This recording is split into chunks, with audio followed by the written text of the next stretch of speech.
lie there in that old curiosity shop.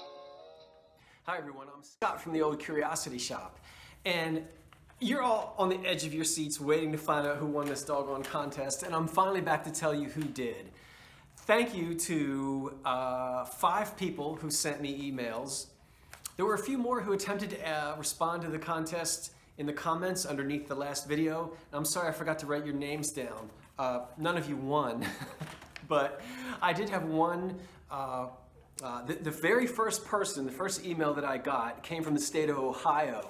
So it's coming to somebody in Ohio. Now the folks who sent me emails were Cynthia, Catherine, Jennifer and Will, Laura and Giovanni. So thanks to you guys who made the attempt at answering these, what some of you said were some pretty difficult questions. And the actual winner is Jennifer and Will from Ohio. So congratulations, Jennifer and Will. The 1940s Christmas 3 CD set will be coming to you this week. It's a great set. I already have it, so happy to pass it on. I thrifted this, and it was a lot of fun to do that. I hope you guys enjoyed it. It was fun for me to do it. I have to admit, though, I wouldn't have won my own contest because I could only answer 5 of the 6 questions. It was the very last questions I had no idea about. But anyway, here are the answers.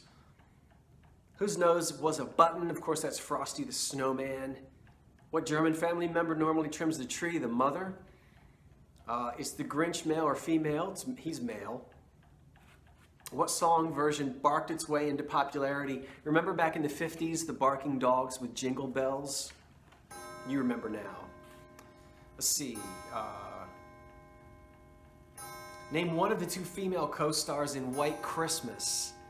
Well, I remembered Rosemary Clooney, but I completely forgot about Vera Ellen. Sorry, Vera. And then finally, what is the ultimate irony in the Star of Bethlehem, or of the Star of Bethlehem, in the short story, The Star? I wasn't familiar with this story. I actually had to look it up. It was written in the 50s or 60s. It's science fiction. I'm not into that.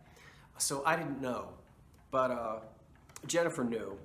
The irony is, as it states on the answer card, is the Star of Bethlehem kills its own solar system, and then that solar system, or that star, represents the birth of Christ. And I can't tell you much more than that because I haven't read it. But anyway, there you go. So thanks to everybody who participated. I had a lot of fun with it. Now, a couple more things before I say goodbye to you. I just want to show you a couple things I picked up. I grabbed another set of the Merry Christmas glasses, which you'll see here. They say Merry Christmas and Happy New Year. And if you ever see these with 3 concentric C's on the bottom, that stands for Continental Can Company, who took over or bought or acquired Hazel Atlas in the 1950s. So these glasses have a real Hazel Atlas look. I paid 99 cents for 4 of them. I'm going to keep these. I bought and sold these many times, but I don't actually have a set for myself. And these are in really good shape. The graphics are strong, and they're kind of a whimsical 1950s drinking glass. So I picked those up. I also grabbed this display card of buttons, which I think this probably came from a store. I don't think that somebody collected these and then attached them to this card to collect them in that way. It just doesn't appear to be what is going on here. And probably by the size and style of these buttons, they're probably 1920s, 30s, or 40s. I know in the 50s and 60s the buttons got much larger. But I'll let you take a look. Hopefully you can see, and it will focus. Oh, see how they're all sewn onto this back of this card? You can see I paid $2 for it. So there are some glass buttons on here, which are really neat. Lots of different styles and shapes and sizes and colors. So these are going to be for sale with all of those other buttons. Remember the video when I was sorting all those buttons out on the floor? I have not put them up for sale yet. I'm going to, and this is also going to be in the Old Curiosity Shop on eBay real soon.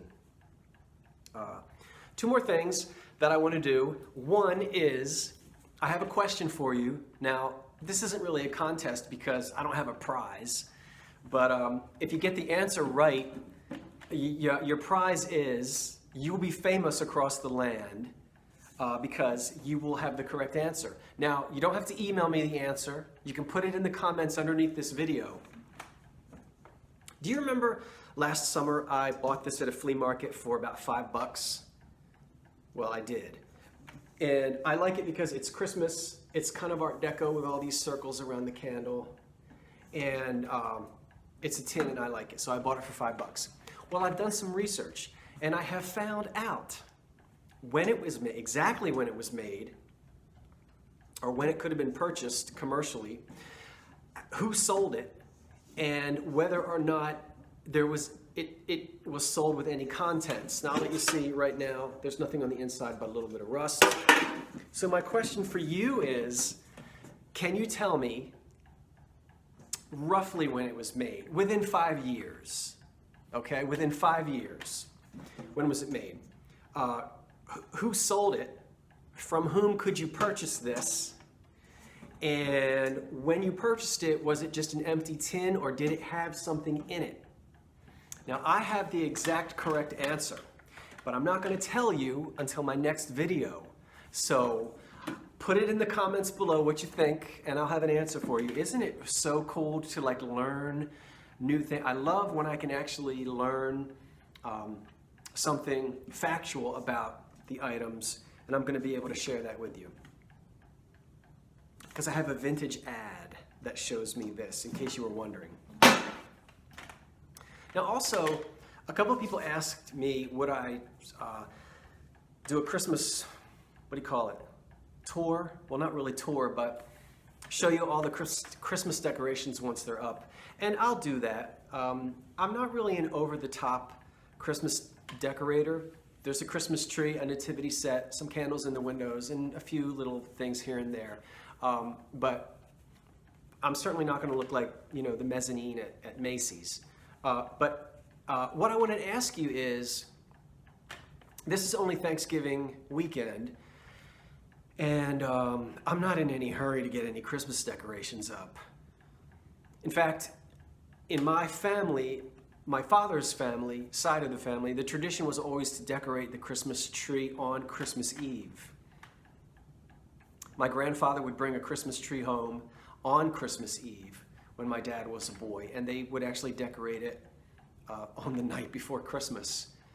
So I don't know if that came from Germany or if it comes from somewhere else, because my father's deceased, my grandparents are long gone, and I never asked any of them where that tradition came from. So do you know? Am I weird? Is my family weird? Have you heard of that tradition? Do you have it? Just curious, how soon do you decorate? Just kind of want to know. I'm not going to wait until Christmas Eve to put my decorations up. I usually do it about 10 days or so before Christmas. I might get started a little early this year. So the Christmas decorations are coming. Okay, I guess that's it. I hope you had a great Thanksgiving and a wonderful first week in December coming up in a few more days. This is Scott from the Old Curiosity Shop saying thanks for watching and so long for now.